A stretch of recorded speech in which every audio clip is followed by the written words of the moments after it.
Thanks for having me. I want to congratulate you guys on the strength and viability of your organization. It's really impressive and just really happy about what you guys are doing. And I have heard about the growth probably since about the last 4 years. And so I think there's a lot of excitement that's going on with your organization. So I applaud what you guys. Appreciate you guys having me here tonight. I did travel back from Statesboro this afternoon, so I've been down there all week. I live in Columbia, and so I commute back and forth each week. It's 2 hours and 40 minutes from doorstep to doorstep.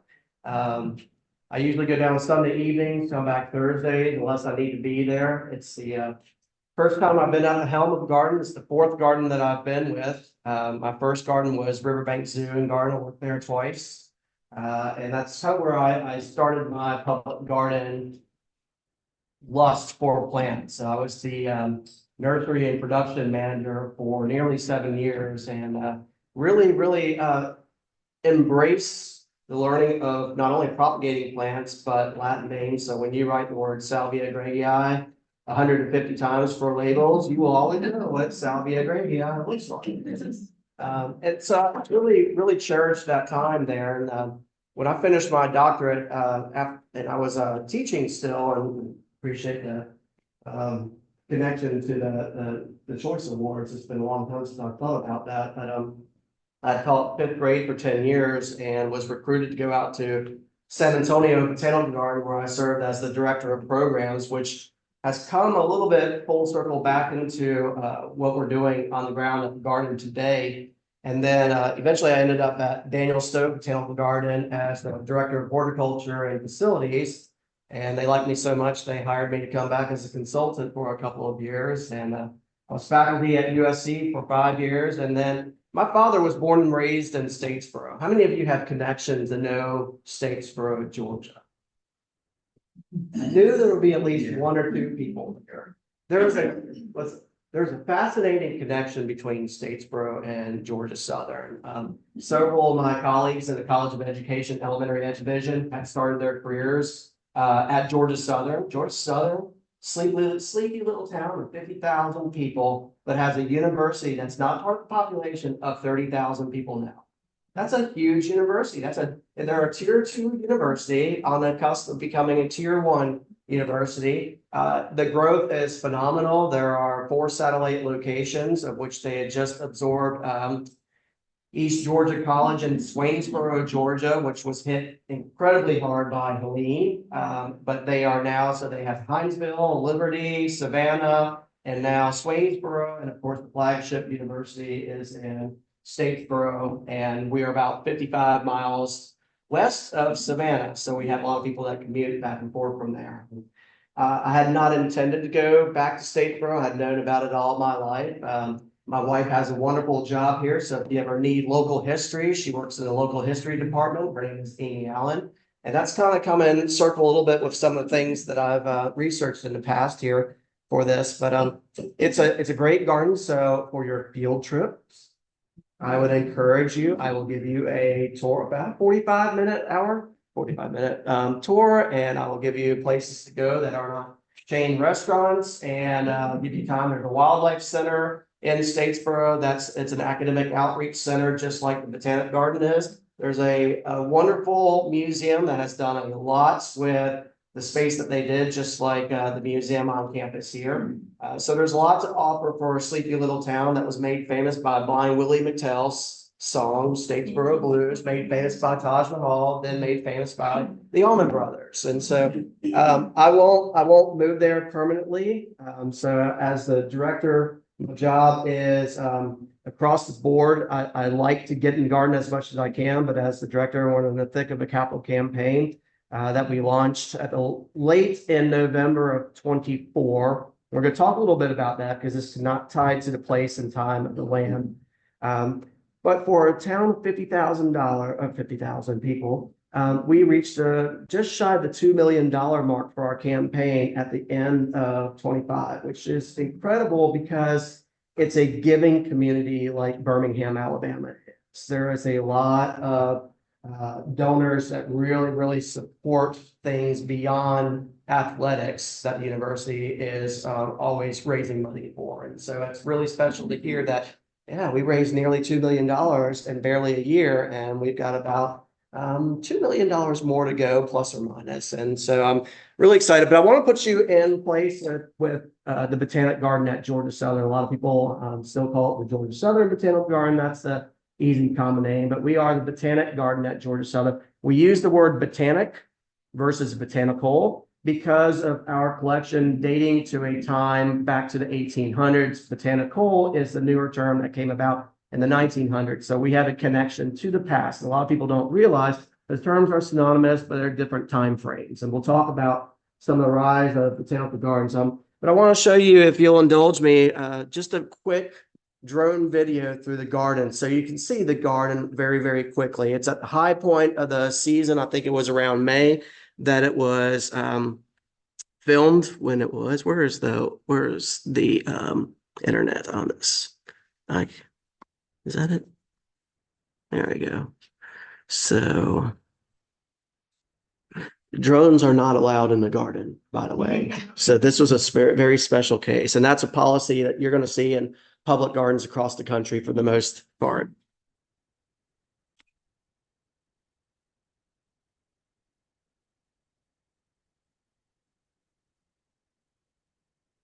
Our gateway building, that's a repurposed building right there.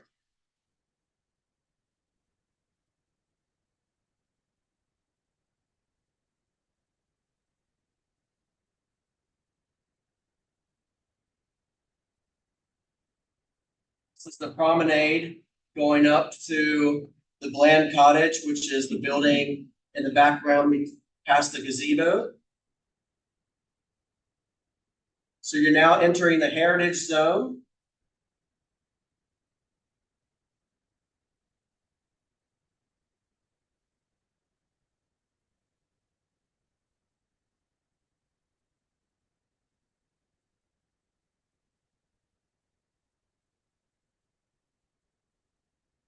Entering the Arboretum.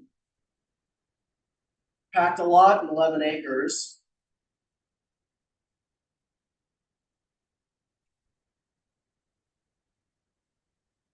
About 800 different species of plants. It's the Heritage Pavilion lawn, looking at the Heritage Pavilion, which is about 15 years old. It's where if you got married, many people have their reception underneath this building.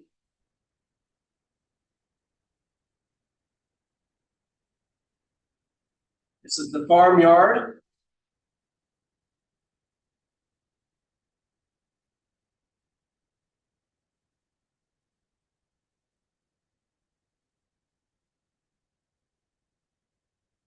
Entering the grow zone, which is under renovation these days, but it's about to support our campaign in a new way. That is an 1800s one-room schoolhouse that was donated and sent to the property. It now sits 100 yards in another spot to the tune of $30,000 to move it. But we're going to be launching a nature preschool probably 2027 that's going to actually be using that building. This field is about to become a 1-acre orchard. That was left over from a plant sale when this was done. So that field will also serve as our plant sale. Original barn from the 1930s that actually served as Dan Bland's dairy. We'll talk about Dan Bland in a minute. Sorry. Back to the farmyard.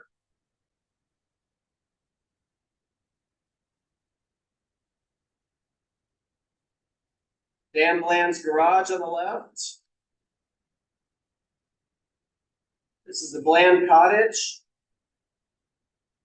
We will go through there in a minute. This has changed a little bit. New white garden is being developed here. Entering Magnolia Alley. Magnolia trees in this area were planted in the 1930s. So if you looked at Southern Living magazine, you probably have a feel of a Southern Living design. especially when we go up this way. About 95% of our weddings are held in this square coming up. Part of 2 camellia trails in Georgia.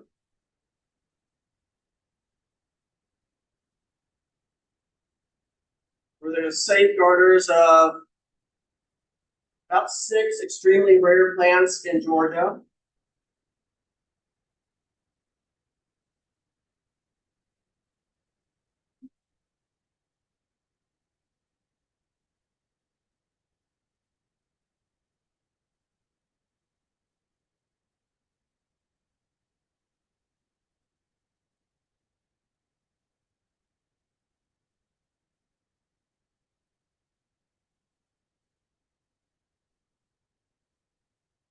Going back into the Arboretum, which this initial spot where it's a little bit more open was the original parking lot. So things actually struggle to grow here.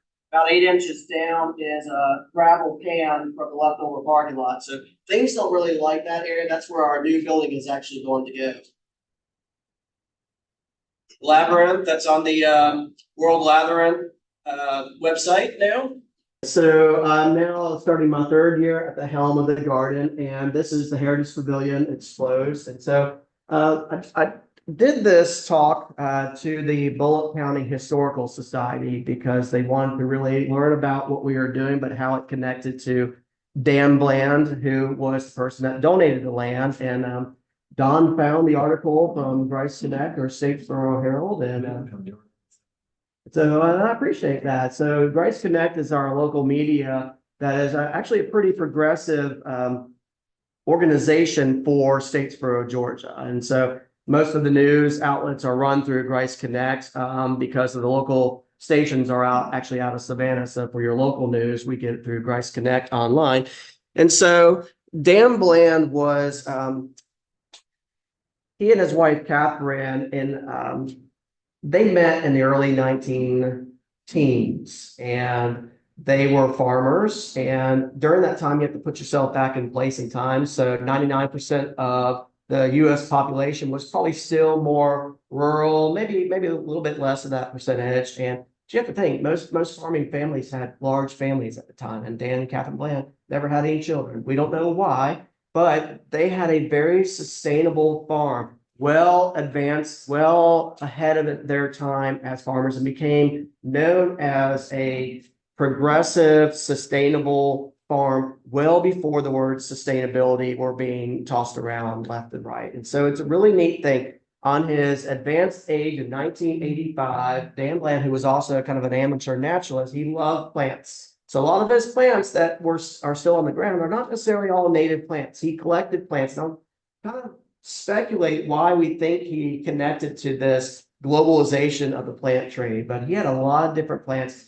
And because he appreciated his collection in 1985, in his will, he said, when I pass, I want the garden to go to Georgia Southern College at the time, before it became a university in the early 90s. And that was 6 acres at the time. And if for some reason the university or college at that time did not want the garden, then it had to go to the city or county.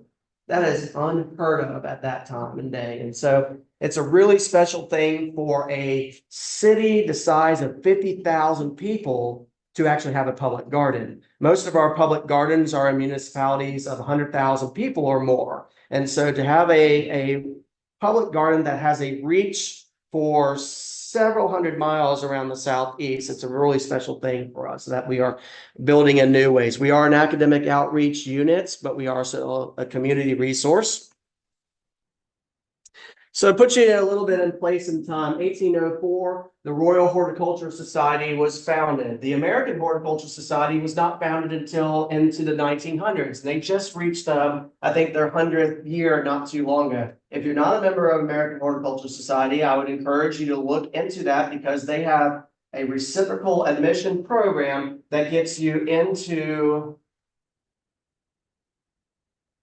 suspense.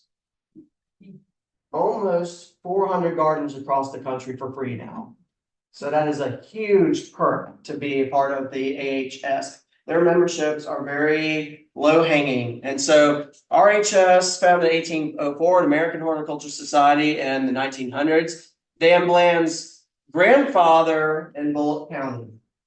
So they have significant roots. We have been able to trace the Bland's history back to Europe in the 1600s, and I think we have a small earlier reference of the 1400s. We've got a intern that's about to start digging through 6 boxes of Bland papers to do that deep research for us. And so they have embedded roots in that area. And so I want to put you in deeper place and time. So Dan Bland, 1819, his grandfather, then his father, 1848. And so you think about that time period, we've got a couple of different eras going on here. We've got the golden age of American horticulture, 1890s to 1930, but you also have the golden age of plant hunters. And so for our purpose, and this is what I told the Bullitt County Historical Society, we're going to lump that all together between 1770 and 1920s, 1930s for the purpose of what we call heirloom plants. And so we'll talk about heirloom in a second, but I want you to just want to make sure that you understand what's going on here. But we're going to take you back into 5th grade history now. So think about 1400s, 1500s, 1600s, age of discovery, age of exploration. Very wealthy patrons in Europe would pay for naturalists to go on expeditions. Those expeditions were very crucial in the scientific study of plants, cataloging plants that were discovered, but they were also collecting plants and bringing them back to these wealthy landowners in Europe. And that's important for us to understand that, because through time, through 200 to 300 years, those wealthy individuals who passed those collections on to others, and the rise of what we call Wardian cases being these little glass mobile greenhouses that the naturalists were able to transport plants across the ocean back to Europe. And then we had the rise of glass greenhouses on these wealthy estates. Eventually, these collections really amassed where these people and these individuals really wanted their collections to be known to the public. So there was a shift after that age of discovery and age of exploration started to shift to more of a industrial age. And these people wanted these actual plant collections to be known by individuals. And so we saw the rise of public gardens. And a lot of these public gardens are still in existence because there are state gardens, essentially. But we also had the RHS develop 4 major gardens across Scotland, Wales, and the UK. I think it's 4. And then we saw the rise of other gardens way across most of Europe and, of course, in Asia. And so we think about that, and we think about the influences that they had on American gardens and American designs of why we still see so many non-native plants being used in the landscapes. It has been embedded in our society for 200 plus years. And that's a hard thing to quickly say. Purist, let's do all natives in our landscapes versus let's try to mix between 60-40, 70-30. So in the 1920s or so, we started seeing the towards the end of the Victorian era. But this is important because this is where we really see a lot of our heirloom plant collections in rural Georgia. As you go through the small towns, you see a lot of these late 1800s, early 1900s homes. And that's where we still can collect some of the original species that have been lost to the plant world over time because of hybridization. We saw a lot of hybridization of plants starting to come out in the 1930s and 1940s. But we see a lot of European garden influence. In the Southeast specifically, we pull from 5 major areas of plant collecting and landscape trends. 3 of them are European. What do you think they are?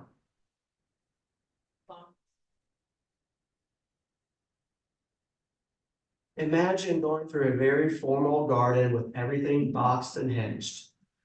Where do you see those? European palaces. The palaces, the English design. So we see a lot of influence with English garden design.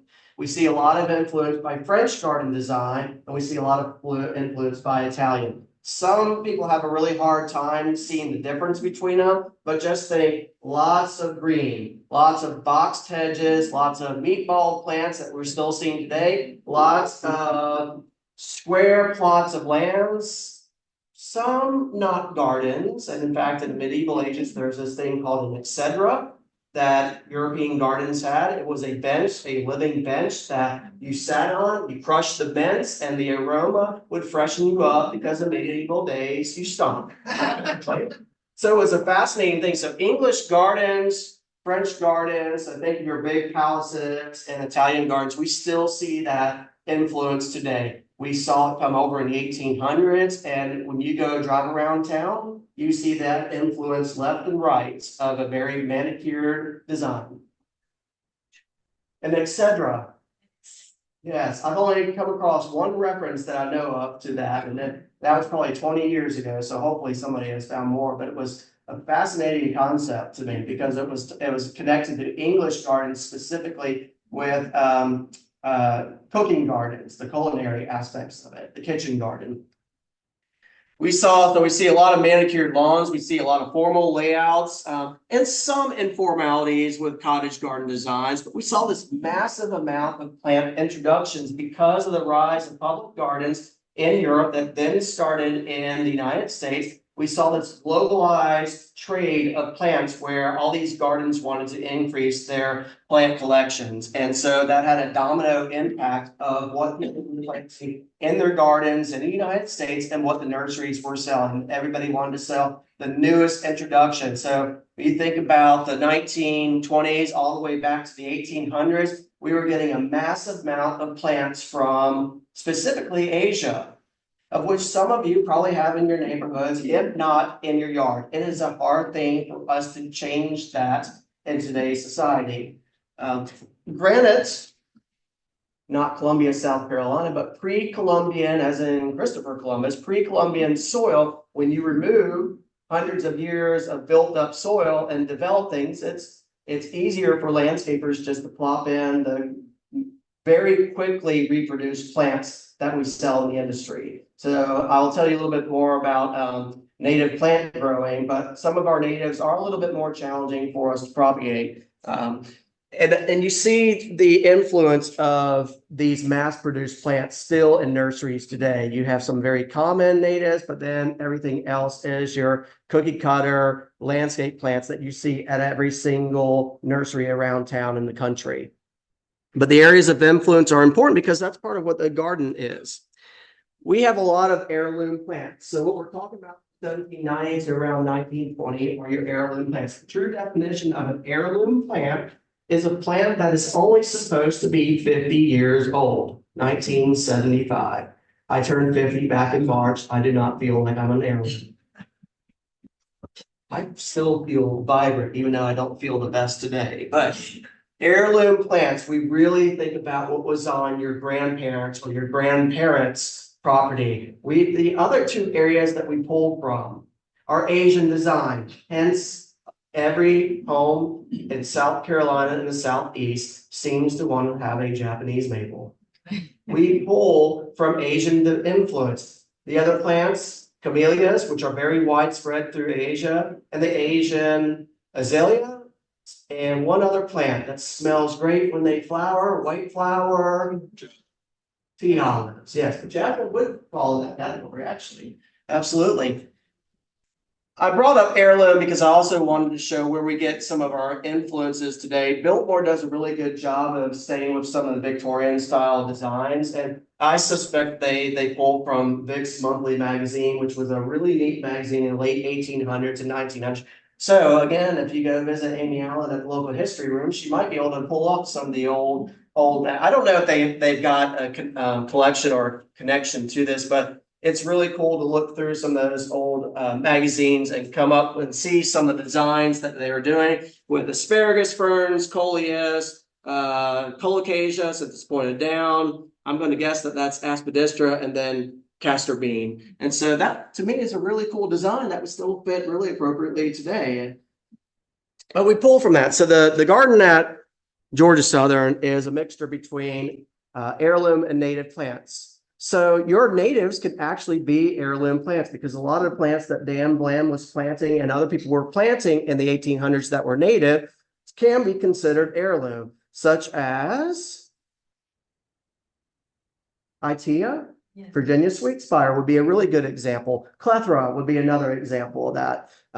Wax myrtle, although wax myrtle seems to kind of ebb and flow with people embracing it and not embracing it, but we can have some heirloom native plants that have been used traditionally, coneflowers, black-eyed Susan.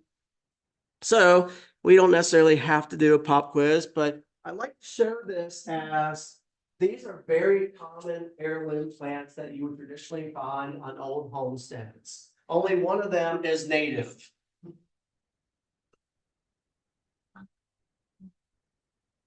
Phlox, somebody said it. Bottom right, the phlox. That's Phlox paniculata. Top left is what? Iris.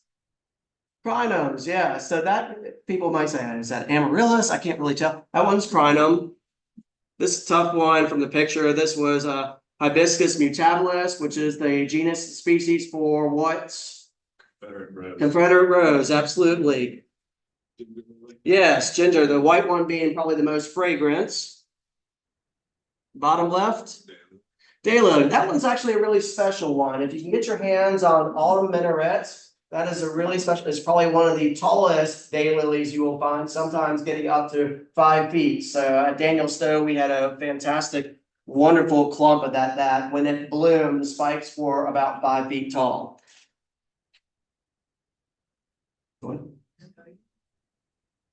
Perennials.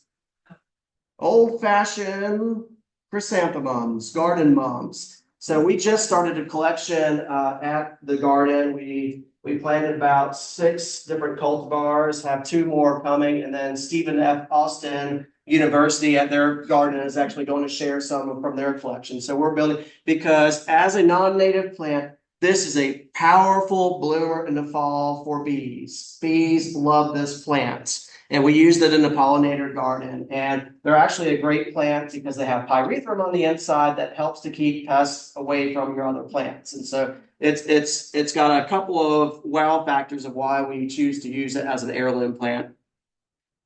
Those are old-fashioned chrysanthemum. So we did Clara Curtis, Mary Stoker, Brandywine Sunset, Virginia Sunshine, Raspberry Sorbet. One that I just suddenly forget. I'm on a roll here and I forgot which one, but we're trying to get Ryan's Pink. We've got a source for it. And then we've got Kathy's Rust coming. The other one that we planned to, I just can't remember all of a sudden. But they're great because they stay semi-evergreen during the wintertime, even here in Columbia. And then they flush out and have that really just powerful wow factor as they slowly spread, but not aggressively. But Phlox paniculata, great native plant that we use. We also try to use Phlox subulata, which is your club moss. But these are examples of your typical heirloom plants that you would find at homesteads in the rural South, which a lot of that is disappearing.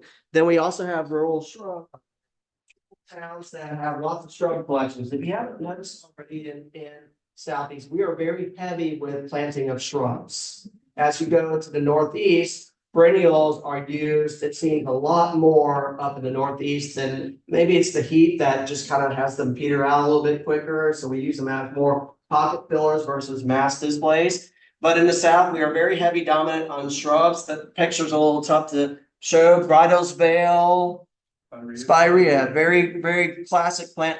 We're noticing plants that are Spirea and other closely related plants in the rose family, 125 to 140 miles difference depending on which way you go, whether you go I-20 to Augusta, Highway 25 to Statesboro, or the back way of going down into Swansea and getting on Highway 3 to Highway 301 going in.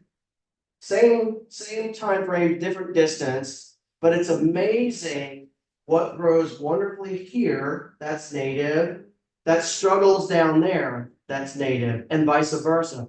Elysium parviflorum, Elysium floridanum grow like weeds in Statesboro. It's fascinating to see the changes between the two places.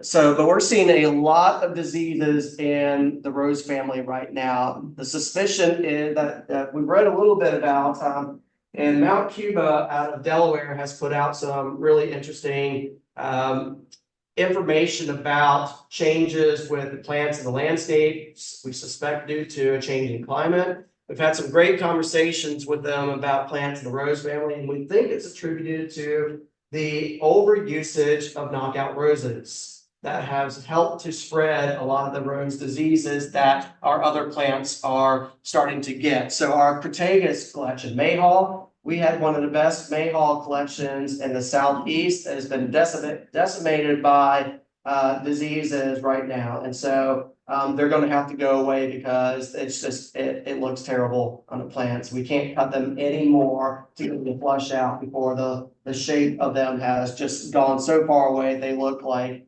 tumbleweeds at this point in time. We see a lot of Asian azaleas, specifically the indica varieties, and they are pollinator attractors to some extent. We also have a really great native azalea collection at Georgia Southern. Now, we're about to start revising the area. So when Helene came through and hit Statesboro, of 11 acres, the one spot that got hit the heaviest was what we call the South Woods, which is where this native azalea collection was. The trees that stood standing were the longleaf pines. The trees that fell were the hardwoods. It seems like it should be opposite to most people, and for the most part, the longleaf were perfectly fine. They would still. The reason why it was just in this one 60,000 square foot area. Months before, across the streets, a 6-acre plot of land had been completely bulldozed. And we think that wind just was that much stronger coming into the garden. But we are about to, we got a grant from Horticulture Trust. And what we're going to do is not only build up that native azalea collection again, but we're going to embrace and celebrate the fact that those longleaf pines survived. And so we're going to create an Asian themed design garden using nothing but natives. So think Asian design, but with all Southeastern native plants. And so we got a grant from the Stanley Smith Horticulture Trust for that. And we are on board with providing more information because our grant proposal was tabled, but there is interest from the Von Jordan Horticulture Trust because they understand and recognize that how we sold it is that pines are not embraced in your landscape. They're usually the first thing that are cut down in your yard. And if you go through forest acres, those pines have been standing there for 60+ years and they haven't fallen yet, unless you come and say, oh, no pines in my yard. So it was a really interesting thing to see that those pines survived. And so we're going to embrace and celebrate that. The 100-year-old Magnolia lay, we were holding our breath because Dan Bland, while he loved plants, he did not appreciate the proper spacing of plants. He planted probably a dozen magnolias with a dozen American holly so close that if you remove just American hollies, you're now putting the magnolias at risk and they have become compromised. And so every single time the wind blows, it's not a matter of if, it's a matter of when those magnolias are going to come down. And I'd love for you to come and see that area. So we were starting to plan proactively how we're going to navigate that. So we're pushing the far side of both of that where it meets the woods, and we are going to clear about 15 feet or so on both sides, and we're going to start the next generation now. So hopefully there's some time before they come down. And our immediate backup plan, if they come down and we have no shade, we're just going to have to tent the area for weddings because we do not want bridezillas in the garden who have paid for the magnolia lay.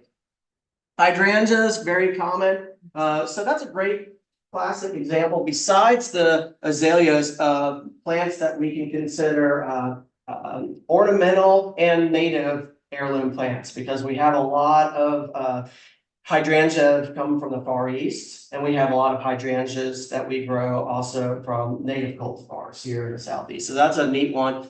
Roses. So some of the best roses for the Southeast. It's tough to grow roses in the Southeast because of the humidity. Your antique roses are some of the better ones with Rosa chinensis mutabilis, very commonly known as the mutabilis rose, is probably the best one for the Southeast.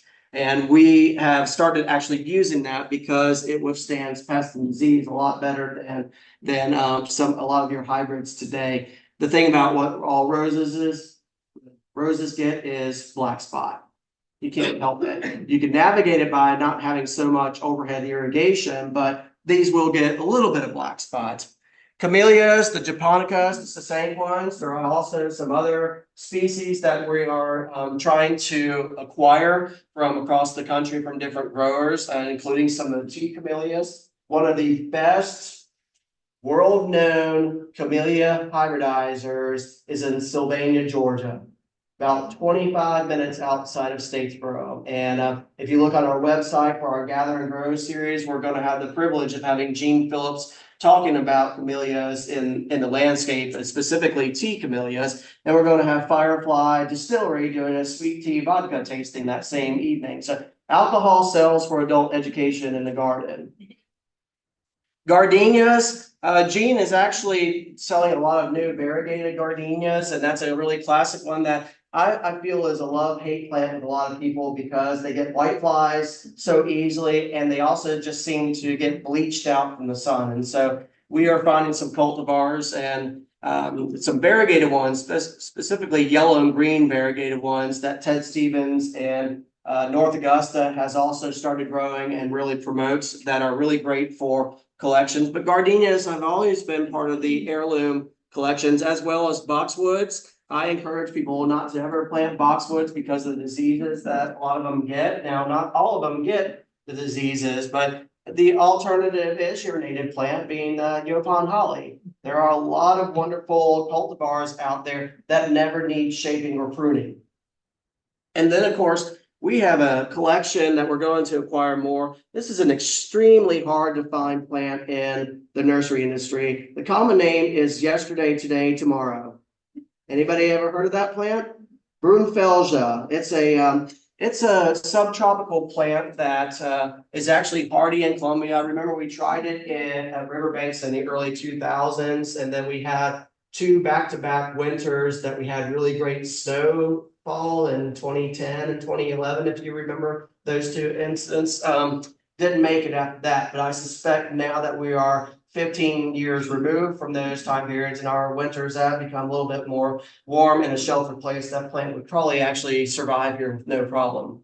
But these are very classic heirloom plants that you see all around rural Georgia. And of course, 3 very common plant trees that you see still today. Crepe myrtles, which I have not put a crepe myrtle in a design in probably 20 years. They've been overused, and there's now a disease. If you go down 277, just as you pass the turn for the hospital, and you start looking at the crepe myrtles in the center island there, if you're not going 85 miles per hour, slow down and look at them, you'll see that each one of those is now diseased with black sooty mold on them, and that's creeping down from the Charlotte area. So we saw that come in from Bartlett Tree Services has done a good bit of study on that in Charlotte, and they said, yeah, it's creeping down south towards you. And sure enough, if you see that those rows of crepe myrtles, you'll see that exactly the disease that we're talking about. Related to scale, it is treatable, but you're using a lot of chemicals to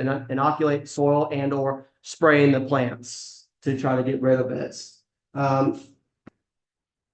Magnolia grandiflora. We also there's a lot of cultivars of Magnolia grandiflora now that are tighter and smaller. Everybody seems to know Little Jim. There's an even tighter one that we think is tighter than Little Jim. It's debatable. K. Paris is a really nice small one that we use.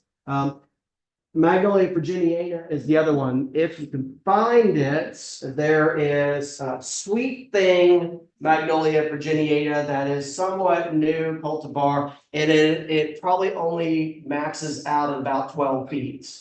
Your typical straight species one gets massive, but Sweet Thing, again, if you can find it, because not a lot of nurseries have it yet, that'll be your really nice opportunity to have a native magnolia that is well designed or grown for a smaller yard and a smaller space. And we still see a lot of mimosas, and we still see a lot of people selling the newer ones that are burgundy, and I forget the names. Anybody get other cultivars and will shop? I want to say Chocolate Fountain is one of them. They're supposed to be sterile. They're supposed to be sterile. Sweet gum silhouette, silhouette, the really tall, narrow, slender silhouette is the name of it. It's a sweet gum that gets about 4 feet wide and about 20 feet tall. There's a great example of one on a Hampton Preston site. They're supposed to be sterile also, and you still see them producing sweet gum. People do not want sweet gums in the yard because they have to pick up sweet gum balls. So one of the things that Healy Horticulture out of Florence started doing, because there are some great cultivars of that plant, they started using some of the other common names versus sweet gum to kind of trick people into using them. Kind of devious, but you get some great plants that way. You get wonderful fall color, and sweet gum balls are some of the best sources for seed for migrating birds in the late fall and winter time.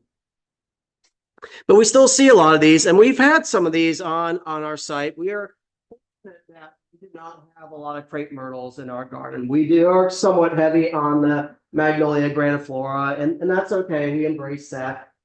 We don't have any of the original straight species mimosa. We have 2 of the really small chocolate ones. They where they're growing, they don't do well, so chances are they're not going to make the final cut in a couple of years when we redesign some of our areas. But if we wanted to use a different one, there is a dwarf hardy mimosa that is out at Harbison Forest. I forget the species of it if somebody knows. It's not strigulosa, but there's a very similar mimosa that looks like it has really small, tiny pink pom-pom flowers on stems, and it's actually a really cool, beautiful plant. It's great for a children's garden too. If you don't use it, you lose it, the Latin names, and so I don't use all these names all the time. It's like horticulture Tourette's. You start spitting out all these different names. But one of the things I also talked about with the Bullitt County Historic Society was that gentleman there. He is the horticulture version of E.O. Wilson. Remember, E.O. Wilson passed away a couple of years ago now, but E.O. Wilson was still having regular office hours well into his 90s. Same thing with what I think is one of my horticulture heroes, Liberty Hyde Bailey. Liberty Hyde Bailey's main mentor was William James Beall. Beall, the old Botanical Garden, Michigan State, that is a fantastic, wonderful garden to visit if you happen to be up in East Lansing ever. That's a beautiful garden, and it's the namesake. But Beall did really something fascinating that is now 144 years old. He has an experiment that is still alive today. Does anybody know this story? Well, 144 years ago, William James Beall, because he started the Michigan State Horticulture Program, he took 20 glass baskets and he took 23 plants and collected 50 seeds from those 23 plants to put in each of those 20 glass jars. And he buried them, and he kept the identity of where and the location of this secret, except to only the person that would be the successor of his role at Michigan State. So for every 5 years, for a couple of decades, they would go out and they would unearth one of these jars, and then they would trial to see what the viability of some of these seeds were. And they were doing that for every 5 years, and then suddenly dawned on them, it's like, we're going to run out of jars if we're not careful. So they upped it to every 10 years. And then around 2000 or even slightly before, we started saying we need to up this to about every 20 years at this point in time. So about 3 or 4 years ago, the last one, not the last one totally, but the last time that they unearthed one occurred. And so the person that has the like Indiana Jones treasure map now was in a very dark, cold Michigan night with, I think, 2 or 3 other students, and they were going by flashlight because it's become this urban legend and myth now in East Lansing. And they got to the site, they dug down, and nothing was there. They were 3 feet away. They figured it out. They found it. So the next one I think is 2030, if I'm not mistaken. Maybe a little bit farther, but this project will take us. I think the last one will be unearthed in 2100. So if you get a chance, look this experiment up because it's a fascinating story that is still going on today. It's probably the only known example of somebody still having a living experiment well past their demise. It's fascinating to hear about. But we think because Liberty Hyde Bailey, who started the Cornell University Public Garden program there and their horticulture program, you have to think that he was prominent in the late 1800s all the way through the 1900s. In fact, he died in the 50s. He was born in the 1850s. He was almost 100 years old when he died. He had regular hours. Man authored 200 books in his time. And you have to think, this is way before the advent of the internet. So thinking about whether or not he influenced a lot of these plant collections to the Southeast. You also have to think the land grant institutions were arising in the late 1800s, which on another slide, I'm going to talk about it. But a little known fact about the University of South Carolina in 1880, for several years, the university was known as an ag school. It is on the university's website. A lot of people don't realize that we were an ag school for a very short time. The land grant institution program was becoming more and more prominent. So Clemson, they recognized that Clemson was going to overtake and become the land grant institution when they opened up in 1889. But for a really small time, and that's the connection to Georgia Southern, because Georgia Southern, before it was a university and a college, it was the Georgia Teachers College. And even before that, it was what was called the First District Ag School. And I speculate that during Dan Bland's time and these books getting out into university settings, that kind of influenced Dan Bland in his quest for plants. Because if you ever look at some of Liberty Hyde Bailey's work, the work is still extremely connected to what we're doing in today's society. There are some really, really valuable lessons. You probably have seen them if you go to Ed's bookstore across the river, Ed's Editions. They are usually green. They're usually hardback. Hortica is a very common one, and he's got a companion encyclopedic of plants or something. He's wonderful to look at some of those old texts that he has. But he is the father of American horticulture. Dan Bland, interesting collection. Again, he did not pay attention to spacing, but some of his original plants still exist on our sites, including the winter honeysuckle, Linostra fragmentissima. This is an extremely wonderful plant because when it is flowering in the wintertime, it's one of the few things besides forsythia and some of the camellias that actually does attract your winter pollinators. And so that is incredibly useful for us. Plus, it's now where we did our white garden, we have a white flowering winter plant that is also fragrant. So if we happen to have any winter brides, they'll get that bonus. The original Abelia, which you cannot find in any of the wholesaler industries today, all of your Abelia today were crossed with this plant and another species to create all the hybrids that everybody knows today. This plant, I remember Jim Martin and Jinx Farmer, when I worked at Her Ranks the first time, they had it planted in an area, and I kid you not, the flowers on that plant are easily 8 inches long. Swallowtail butterflies adore this plant. Not native, but swallowtails love this, and cardinals love the seeds. And I've observed that in my yard, and they're not popping up where you don't want them. They're not invasive. So it's a great plant that is not native. That is especially important for us as part of our collection.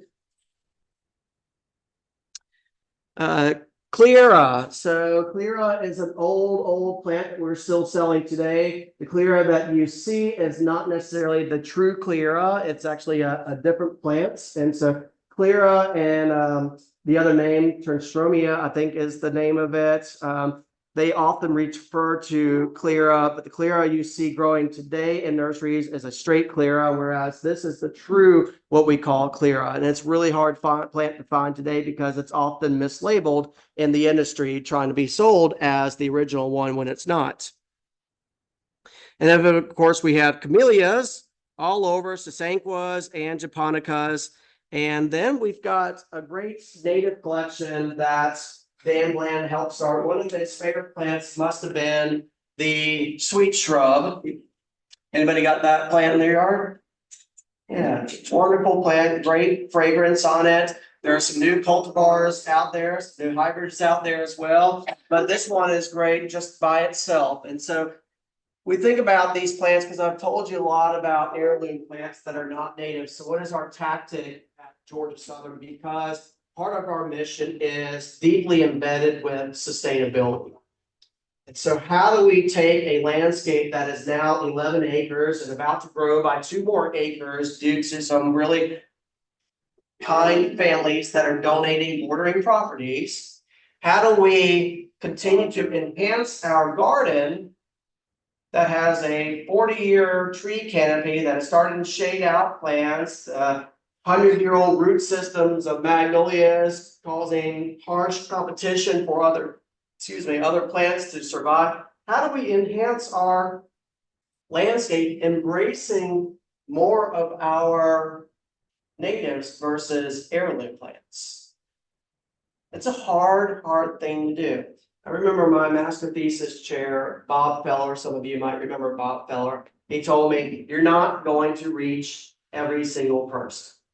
We're not going to reach every single person to have a completely purist 100% native garden.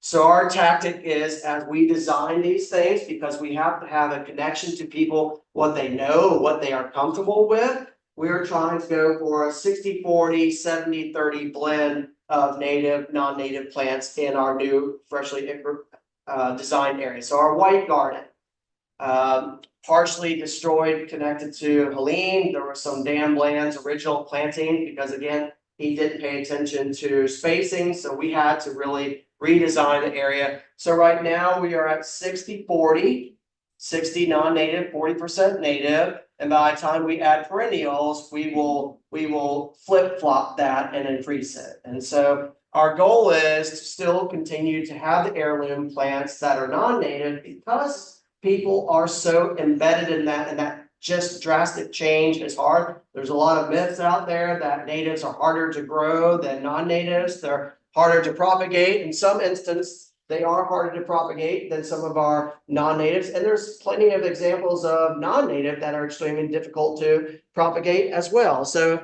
it's tit for tat in a sort. And so we are recognizing that as part of our mission, we are trying to be more sustainable and push more native plants. And so our plant sales have actually decreased the amount of non-native plants and increased the native varieties, and including some really hard to find native plants that do equally well in Statesboro as they do in Columbia.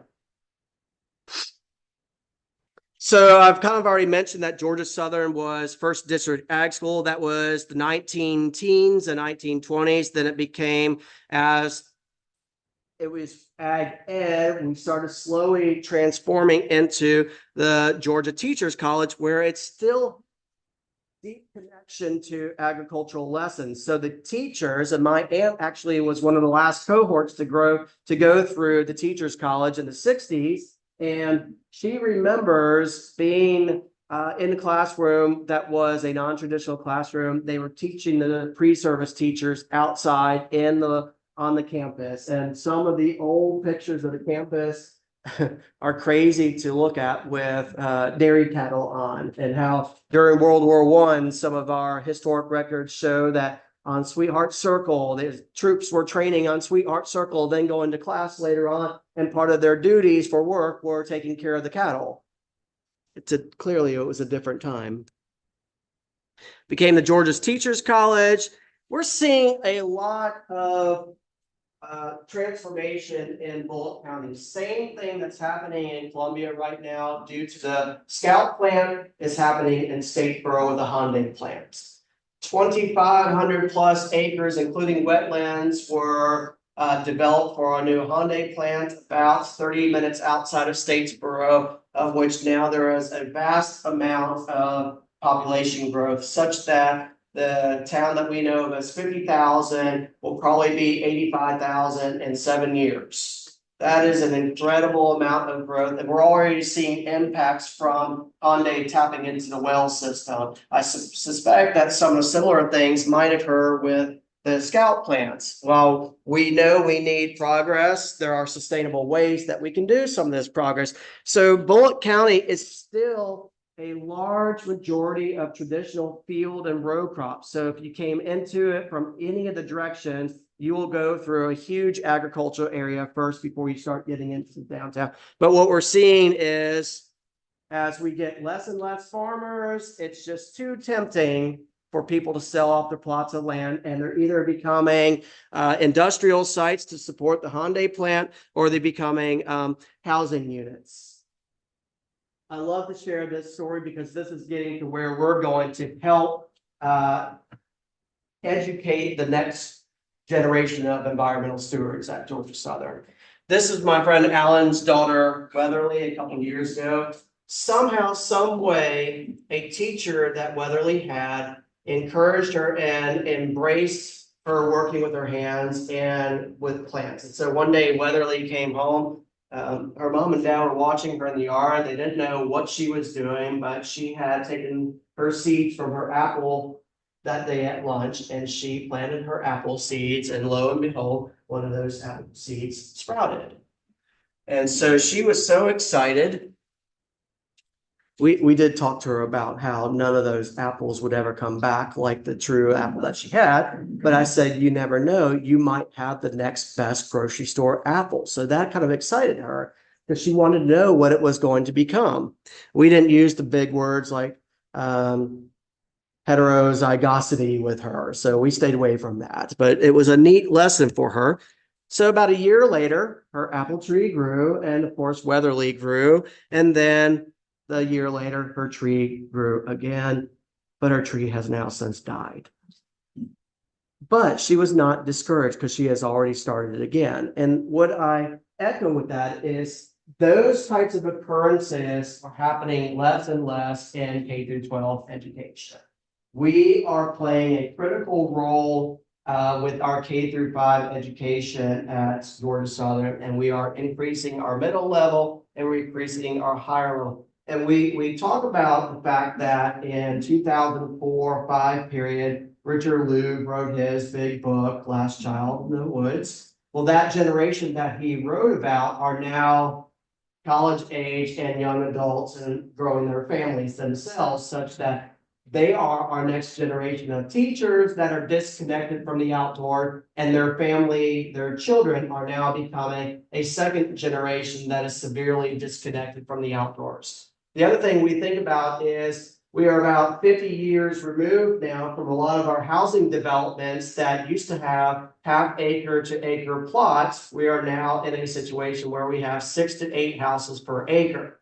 So when you say, Don, you and your siblings go outside and play. Well, mom, dad, there's nothing to do outside. And it's true. And so that is critical for us to think about. And how do we get generation of kids today? How do we get millennials, Gen Z millennials, and to some extent, younger Gen Xers? How do we get them more in tune with gardening without forcing the issue? And the best thing that we can came up with, I pulled from my time at San Antonio Botanical Garden. So right now, the garden lacks a fully enclosed, environmentally controlled building.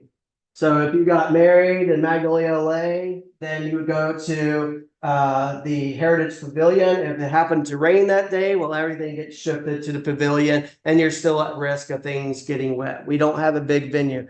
So we knew we needed an event center, but we also had to be careful because events are secondary to the role of public gardens, which is education. So the way I had to sell it to the foundation was we need what we're going to call the Evergreen Education and Event Center. And the proposal I gave them was extremely well received. We launched our capital campaign November of 24, and this is a really bad rendition of it.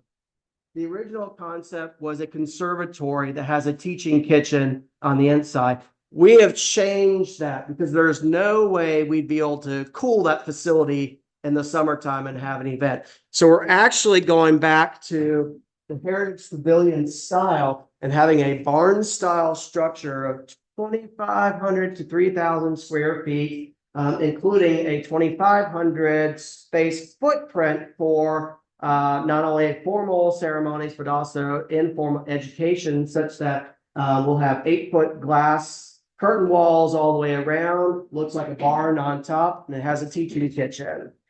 They work. Our teaching kitchen and San Antonio increased revenue 34% in 6 months. It is incredibly successful, and it's new, it's novel. We're going to complement that with our orchard so that we have in our new grow zone. So there will be that movement. So the kids will have to get out of the center. They will have to go and pick stuff. Then they will come back, and we will have an educator that also serves as a culinary education specialist.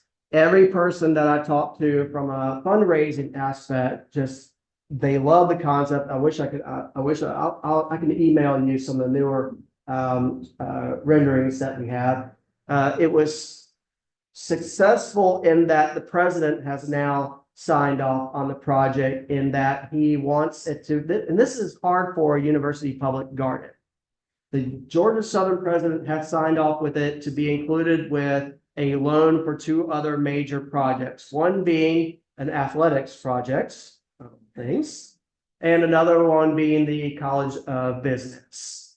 And so we are very fortunate to have successfully been on the radar of the president for him to say, they're doing a good job. They're putting us on the radar in a different way. Let's help them out. Now, what concerns me is we get a loan and I haven't finished getting all the money for it. And then we've got these big payments, and then I'm really going to be stressed out. So that's where we're going. We want to pull from a great example of this in Arkansas. We definitely don't want something that high, because this feels too more like a chapel, even though it can serve as a wedding venue. So we want to be careful of that. But we definitely want it to be wood with 8-foot glass walls all the way around so that you see into the garden. And if you come, which you will come for a tour, we'll show you the spot where it is, unless it's already built by the time you get there. This was the version in San Antonio, just to show you. This was an open wall venue. Their climate's much different, so ours is actually going to be controlled, but the idea, the concept is the same, that we'll have a demonstration area in the back. And this, for some reason, was set up for a different event, but we're going to have mobile stations that people will be able to get their hands and participate and follow exactly what the culinary expert is actually doing in it. And that is our way to connect, to say, okay, you're going to, from start to finish, first we're going to design and plant our vegetable garden. And we'll have an area that's already planted for them. So there's always a cycle of plants going through. The kids will harvest the plants. The kids and adults and families will take them back to the area, and they will wash them. They will prep them. They will make hopefully edible, tasty delights. But it's our way for that connectivity when space and plants are becoming so increasingly rare in generations and societies right now. And so that is what we are thinking, that will get new demographics into the garden. This is just a rendering that we had. So imagine that instead of someone teaching there, it serves as your reception area with your food. And so you can have a nice gala or wedding reception going on in there. Different context of when it was actually a glass facility, but we were doing away with that again. Just lessons learned and conversations from across the country. Some of you I know wanted to hear a little bit about primitive by design. I'm very, very careful about the crossover between these 2 entities. So if you ever reached out to me, you're not going to hear back from me until evening hours or the weekends, because my main 9-to-5 job is to be the director of Botanic Garden. My hobby, because even though I am the director of a garden, actually working in the garden on a regular basis seems to be kind of a hard thing for me to do. This week has been a different story, but for the most part, I don't get into the garden to work as much as I would like to. So to feed my quest and lust for my own plants, my wife and I have a new house in Forest Acres that we're finally into after 18 months of renovations. And so over the next year, that entire front yard is going to be wiped free of all grass, and it's going to become, just like my other house, a giant, big garden bed. And I will have a source of plants that because I grow plants left and right. We grow plants. If you ever looked at our website or seen us at your sale, and I'm so thankful for you guys inviting us to your sale. I want to help contribute to your endeavors. My growing partner is my Appalachian Trail section hiker. He's a former Gamecock football player. He's 6'4", 280 pounds. I let him lead on the trail. But he's a gentle giant, and he has absolutely no green thumb background, and he has taken this off. We grow at 5 different sites. We have a greenhouse usage out in Irmo. I grow at both of my houses here in Columbia, his house in West Columbia, and then the house that I have in Statesboro. So 5 different areas. And the benefit of having been in 4 public gardens, I've got a lot of resources of where I can get plants and cuttings from. And I donate a lot of our plants also to the garden just out of goodwill. But we grow a lot of things that you typically don't see in Columbia, but as we start to have more and more mild winters, like this week, for instance, we're going to start seeing a shift, I suspect, of some of these native plants that are a little bit more south of us being readily adaptable to our conditions. And so one of the things that I love is 2 different plants with 3 species, Clinopodium and Conradina, which has 2 different species. That is your false rosemary. It looks like rosemary, but much smaller leaves and a different flower. It's in the mint family connected to rosemary, but they are native. They give you that rosemary look. Pollinators love them. They're somewhat fragrant when you use them. I suspect indigenous people probably use the leaves to some extent. I'm not encouraging you to go out and try that, but we grow a lot of meat plants like that. And we grow our plants mostly from seeds, cuttings, and divisions. In 2019, I figured out how to grow sparkleberry, which is an extremely hard plant to grow. It does not propagate from cuttings. Seed is about the best way. And so in 2019, I had a bumper crop of sparkleberry that are now about knee high at this point in time. But that's a plant that it's hard to find in the nursery trade, and it's extremely difficult to propagate. My suspicion is it's fire dependent, but I have not fully confirmed that. We grow a lot of the old-fashioned chrysanthemums. Xanthoxylum is one of my newfound favorites. That's the Hercules club, also known as the toothache tree. When it's young, it looks like something you're going to go out with a machete and chop it down because it looks like it just has thorns on. Oh, I don't want those brambles. But if you gave it time and allowed it to get a caliber of thickness on it, those thorns turn into barnacles that look like docks, what docks have down on the coast. They turn into these funky barnacles. It's a native plant in the ash family, loosely old. If you take families back, it used to be slightly related to citrus plants. Swallowtail butterflies love that, specifically the giant swallowtail with the larvae that kind of look like bird poop. They love that plant. And so we based our parking lot island in Statesboro off of that plant. We planted 13 of those because as they grow up and they get gnarled and twisty, people are going to ask what that plant is. We just have to give it time. First year, things kind of just sit there and sleep. Then they start to slowly creep. So by year 3, it's going to hopefully start to leap. We grow Tom's dwarf wax myrtle. That's just a really great cultivar of your regular wax myrtle that stays 3 feet by 3 feet. We grow some of our native mimosas. We do Vernonia, which is your ironweed, which a lot of people will say, oh, that's just a roadside weed. But you want a plant that is a powerful house pollinator plant that gets about 5 to 6 feet tall. In the fall, that is your companion to swamp hibiscus or swamp sunflowers. And that would be a wonderful addition to it. We grow Illicium anisatum, which is a different Illicium species. If you look at go to our website, which is primitiveport.com. There's a whole slew of things that we grow. A lot of the things that we sold out quickly, like the native tea olive. A lot of people don't realize there's a native tea olive. It's no longer called osmanthus. It's been changed now. We're having a hard time growing that now because the seed stock is so low from the last couple of years. So right now we have very, very, very limited numbers started. It's going to probably be a while before any of them are ready. Larry, from the sustainability director from USC, bought every last one that we had in the fall. And so we're probably not going to have very many for a while, but the seed stock has been hard. That's not a plant that I can find in South Carolina. I have to go deep Georgia when we go out collecting for plants. I look for that plant a good bit.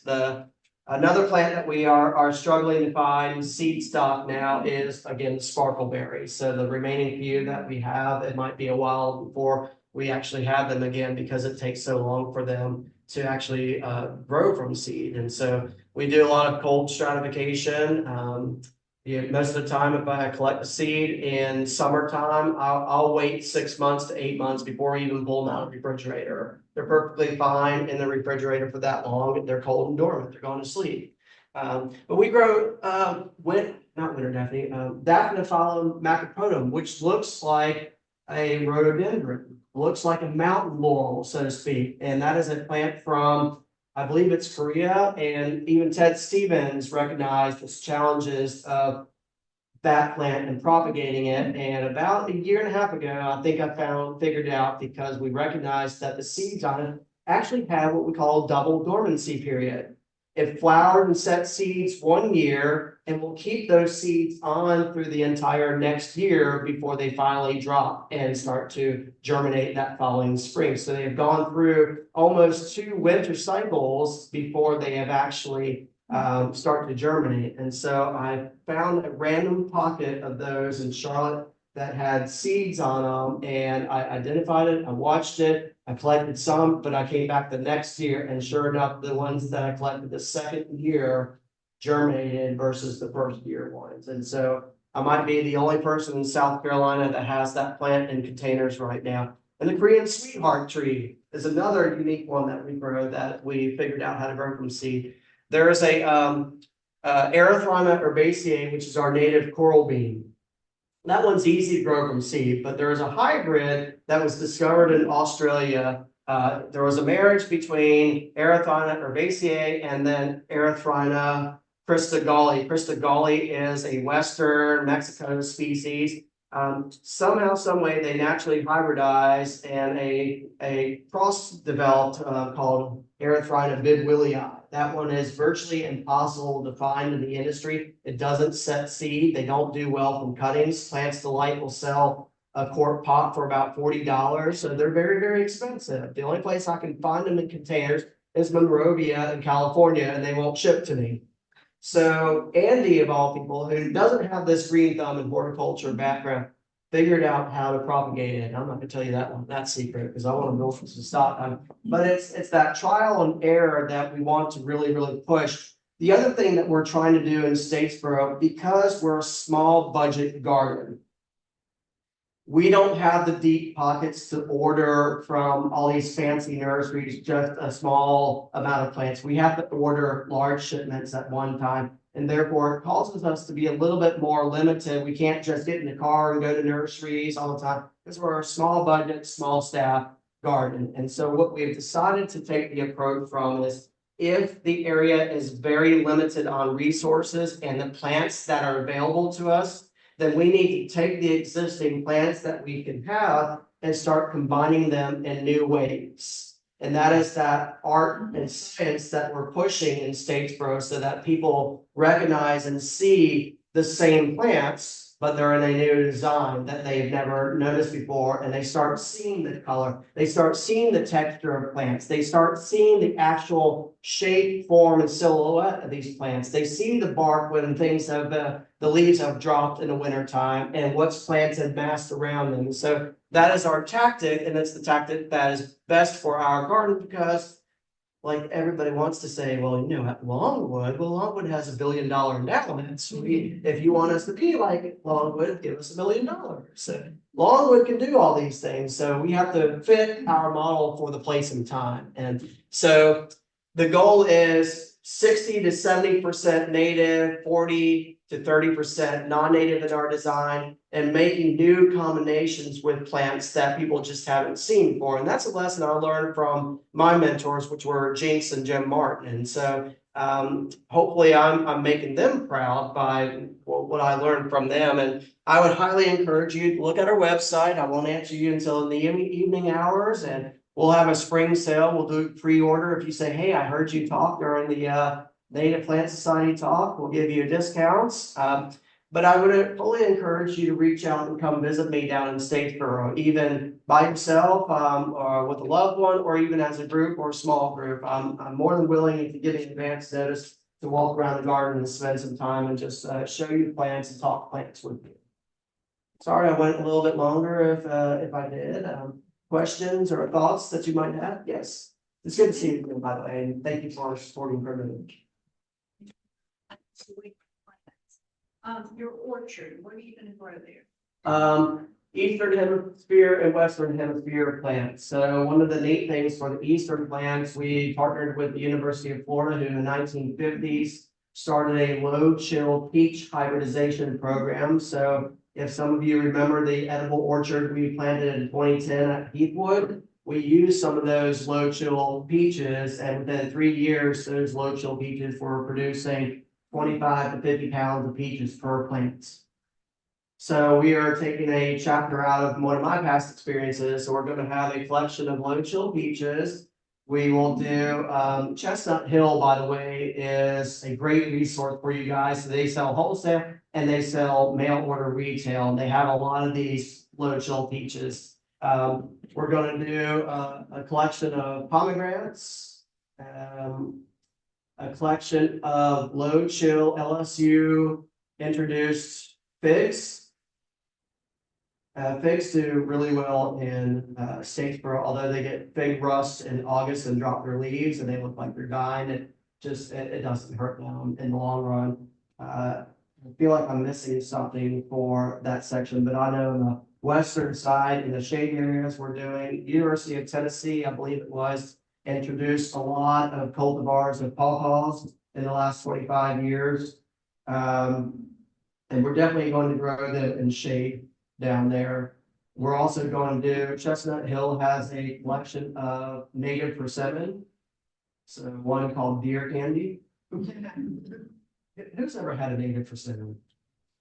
Do they not taste wonderfully? Oh, Asian persimmon is the other thing I was mentioning. So we have a collection of astringent and stringent Asian persimmon.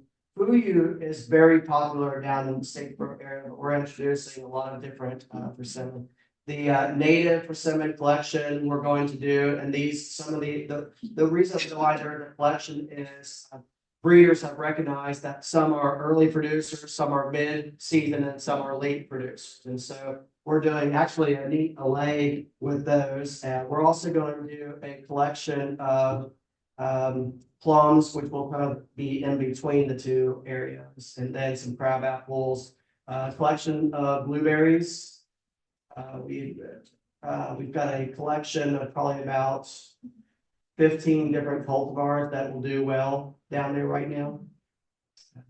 Bananas, oddly, they grow like crazy down there, but they don't produce bananas there either. So, and I would say often when I look at the temperatures for Columbia versus Statesboro, Columbia is often a couple of degrees warmer.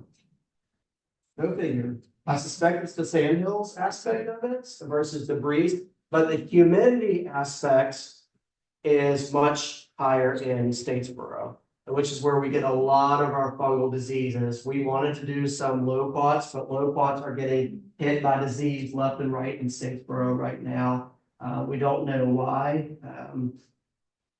There's anomalies going on in all sorts of the public gardens right now. But we are your source for, what diseases are we starting to see in the research. But good question, thank you. Yes. What USDA zone are you? 9A. Some days 8B, other days. Have you tried growing any of the, low chill hour apple? We thought about that, and it's on our list. We've got a place carved out for it. We thought about actually also incorporating Arkansas Black, which has been well known as a deep south plant. Granny Smith, we actually did at the Heathwood Garden, as well as Anna, and they produce. They did not, as far as I know, Jason Giovanni, who used to work with me at Riverbanks, is still at Heathwood and has told me that most of the edible forest is still thriving. The apples and the pears have been blight free so far. We're going to try to probably avoid pears, the European or Asian pear in Statesboro, because of the blight issue that they get down there so readily, easier than in Columbia. But that's a good thought, and it's on our list. We want to be really, really selective with that, so that if we do it, it's in an area that's we can replace really quickly and it doesn't have a weird hole for a while. And it looks like it might be a natural pathway. Anybody else? Yes. I'm excited to go and visit the garden at some point soon. Do you have native plant education for visitors? Do you have signage or anything that explains native versus not native? We do. That's the hard thing in every single public garden is how do you label plants? Do you do accession tags actually on the plant, little metal tags with wires or something that you clip, or do you actually do stakes in the garden? And if the plant is dormant, you risk people picking it up. I couldn't buy this plant.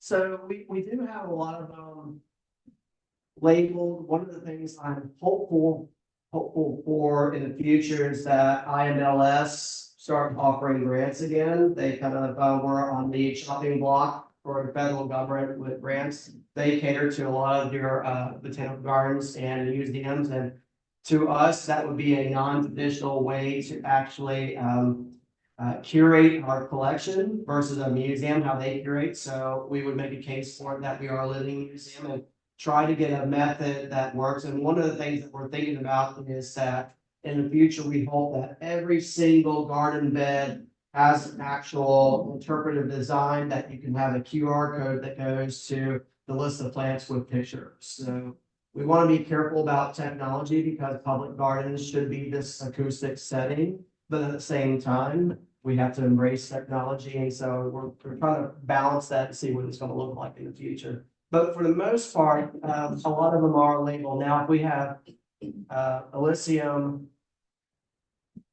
banana appeal all throughout garden, only one of them might be labeled. And that's just where you ask, all of our garden members have a bright yellow shirt that says garden team. We should say senior varsity meets the freshman team to get some athletic money, but we'll stick with garden team. We're gonna have a plant sale.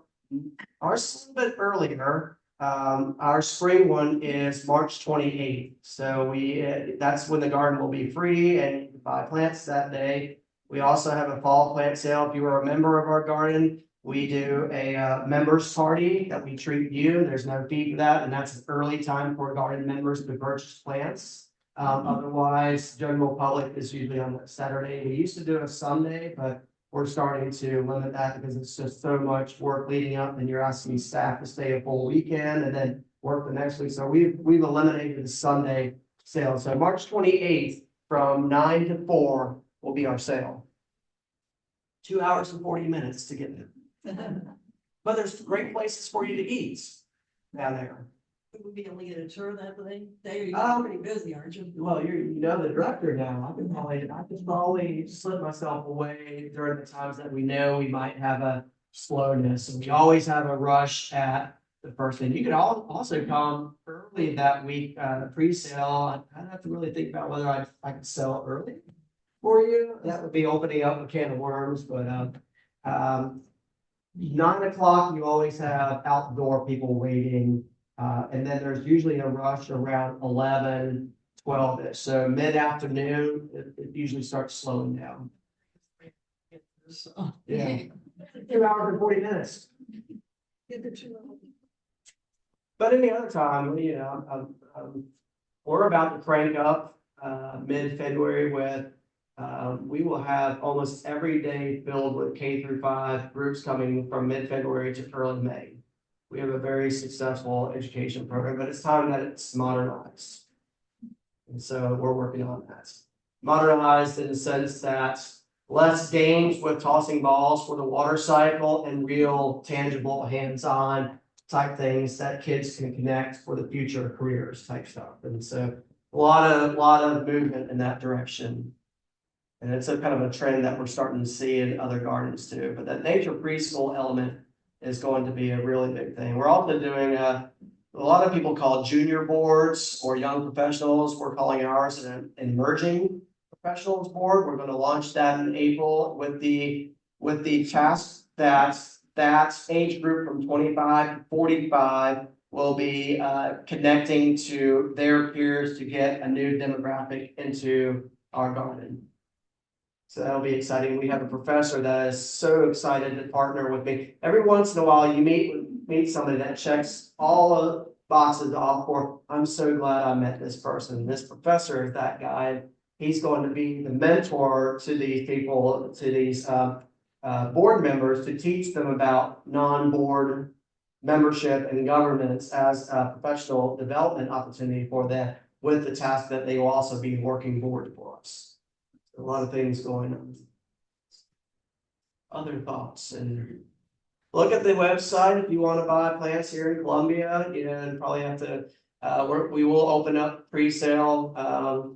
So if you shoot me an email through that online website, we'll put you on the email list for sales here in Columbia. Love working with the Native Plant Society. We'll try to continue to give back to you guys in different ways, whether it's donating plants or selling you plants at below prices what we typically sell them for retail. I think we were kind of cheap already, a little bit less price than. Got it. Anything else?